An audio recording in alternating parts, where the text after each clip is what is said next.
Guys welcome back to the YouTube channel. और आज के इस वीडियो में हम डिस्कस करने जा रहे हैं द बिलियनर अप्रेंटिसेस। तो ये one of the best book है रिगार्डिंग स्टॉक मार्केट इन्वेस्टमेंट। जो भी कोई बिगिनर है और मतलब थोड़ा बहुत आपको स्टॉक मार्केट की नॉलेज है तो आप इस बुक को पढ़ोगे तो आपको बहुत कुछ सीखने को मिलेगा। आपका थोड़ा माइंड सेट भी डेवलप होगा related to share market investment की। आप किस वे में ट्रेडिंग कर सकते हो, साइकोलॉजी भी आपकी थोड़ी चेंज होगी।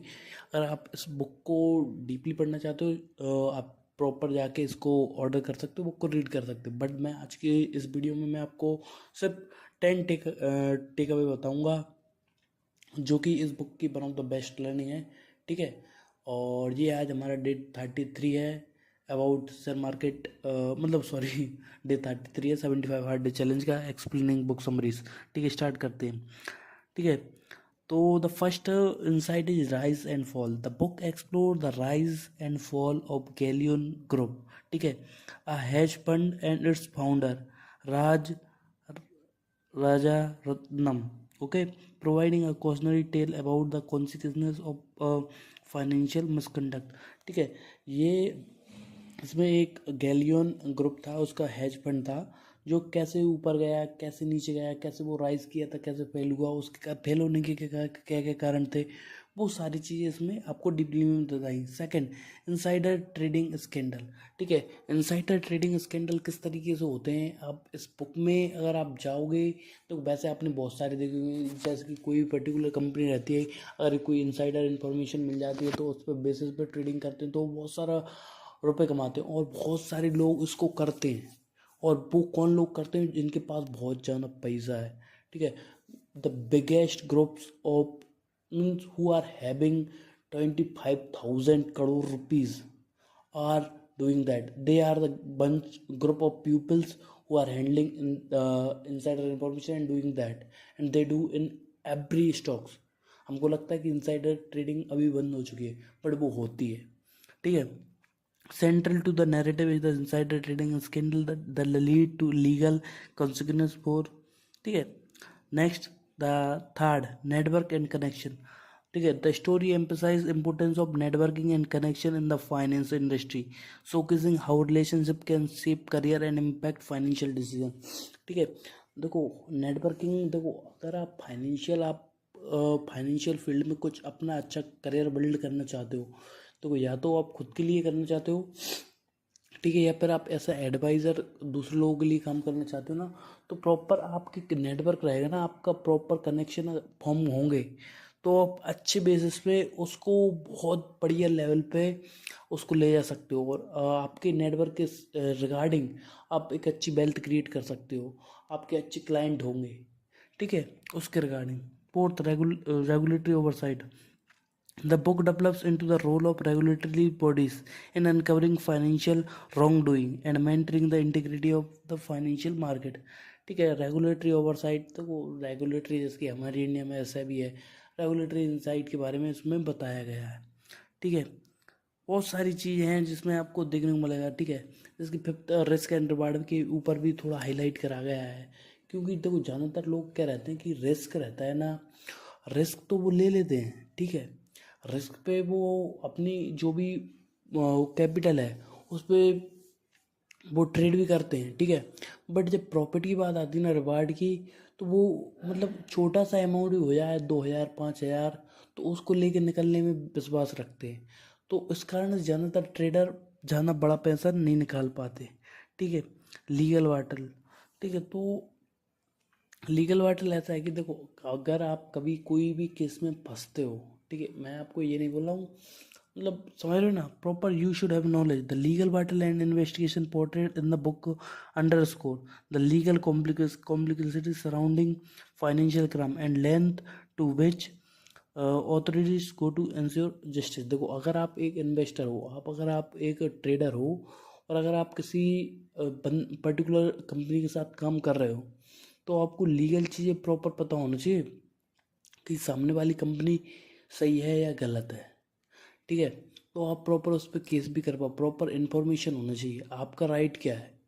ठीक है, देखो प्रॉफिट लॉस होता होता ही है, बट सामने वाला आपके साथ स्कैम ना कर जाए इसका भी आपको इन्फॉर्मेशन होना चाहिए। ठीक है, देखो, seventh, cultural and ethical issue, the narrative touches upon the cultural and ethical within the financial industry, prompting reflection to the ethical standard upheld individual industries. हर कंपनी के एथिकल और कल्चरल वो रहते हैं, ठीक है, उन चीज़ों को छोड़ो के, ठीक है, उन पे बहुत ज़्यादा इंपॉर्टेंट रहता है। जैसे कि अगर प्रॉपर एक कोई पर्टिकुलर कंपनी है, उसके एथिक्स ही सही नहीं है, तो फिर किस वे में काम करेंगे, समझ रहे हो ना।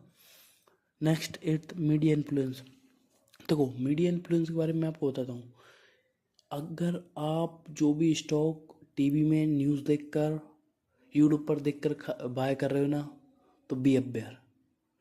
पहले आपकी खुद की प्रॉपर इंफॉर्मेशन, प्रॉपर जर्नी को कंप्लीट करो, खुद को रिसर्च करना आने लगे, फिर उसके बाद जो समझो कि सामने वाला क्या बोल रहा है, ठीक है।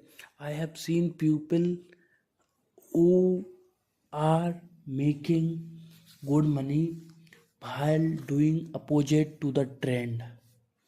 मतलब जो न्यूज़ में चल रहा है ना, उसके अपोजिट करके भी वो पैसे कमाते हैं।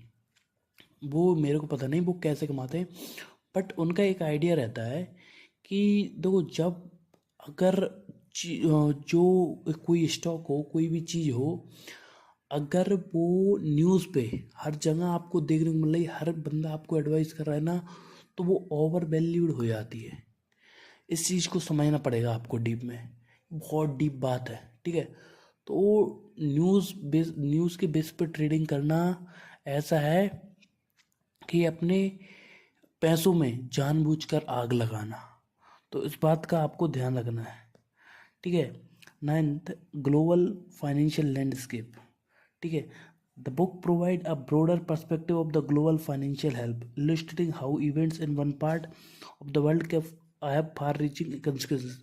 देखो ग्लोबल बेसिस पे जो भी कुछ होता है, अगर कोई वॉर हो रहा है, अगर कोई युद्ध हो रहा है, या फिर कोई बड़ी चीज़ हो रही है, जिससे कि बहुत सारे बड़ी, जैसे कि अमेरिका, यूएस, रसिया, ठीक है, बहुत सारी कंट्रीज अगर कुछ बड़ा कर रही हैं, या फिर कहीं पे वॉर चल रहा है, तो पूरा जो भी विश्व का है ना, सारी की सारी चीज़ें इफ़ेक्ट होती हैं, ठीक है। और वो उस वे में इफ़ेक्ट होती हैं कि अगर ग्लोबल लेवल पे कुछ हुआ है ना, जैसे कि कोई वॉर चल रही, तो मार्केट गिरेगा, गिरेगा, पक्के में गिरेगा। भले ही 2 दिन, 3 दिन, 4 दिन, 4 दिन रुक के गिरेगा, बट गिरेगा पक्के में।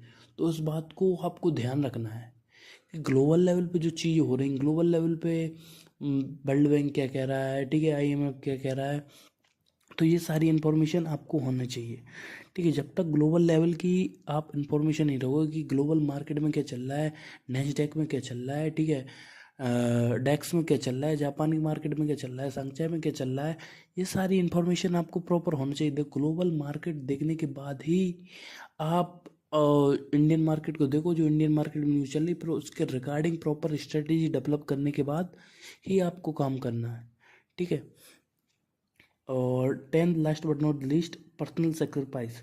It delves into the personal sacrifice made by individual involved in finance, shedding light on the toll that intense career, a high finance can take on personal lives, ठीक है। तो हर पर्सनल सेक्रीफाइस, देखो, ऐसा कोई भी बंदा नहीं है जो लॉस ना खाया हो, ठीक है। जो प्रॉफिटेबल ट्रेडर हो आज के ज़माने में, तो ऐसा नहीं कि उसने कभी भी पर्सनल लॉस नहीं किए, ठीक है, उसने बहुत सारे लॉस किए हैं। तो आपको ये सीखना पड़ेगा कि आप खुद का लॉस कर रहे हो ना, उससे कैसे निकलो, ठीक है। उससे लॉस से आप कैसे एक नई सीख लोगे और फिर आगे बढ़ोगे। तो जब तक आपके दिमाग में ये माइंड चीज़ें रहेंगी, तो आप आगे बढ़ते रहोगे। You have to clear this thing कि आपको एक ब्रॉड माइंड, एक बड़े माइंड, मतलब बड़े माइंड से नहीं, एक ब्रॉड माइंड, बड़े पर्सपेक्टिव से चीज़ें सीखनी पड़ेंगी। अगर आप कोई गलती कर रहे हो, देखो, अगर स्टार्टिंग में अभी आपको लग रहा है कि आप सही कर रहे हो, और आपने सही करते करते वो चीज़ गलत हो गई, ठीक है, तो उससे भी आपको सीखना है, ठीक है। तो पहले सबसे इम्पोर्टेंट क्या है कि शेयर मार्केट में अगर आप आपकी जर्नी स्टार्ट कर रहे हो, या फिर आपको 1-2 साल हो चुके हैं ट्रेडिंग करते करते, ये बात दिमाग में याद रखना कि अपनी रिसर्च बहुत तगड़ी कर लो। एक बार रिसर्च तगड़ी हो गई तो धीरे धीरे करके प्रॉफिट आने लगेगा। क्योंकि रिसर्च एक बार तगड़ी हो जाती ना तो आपको पता चल जाता है कि मार्केट कहाँ पे जाने वाला है, और मार्केट कहाँ पे जाने वाला है तो आप प्रॉफिट निकाल सकते हो आराम से। ठीक है दोस्तों, आप सबसे मिलते हैं अगली वीडियो में, तब तक के लिए अलविदा, जय हिंद, वंदे मातरम।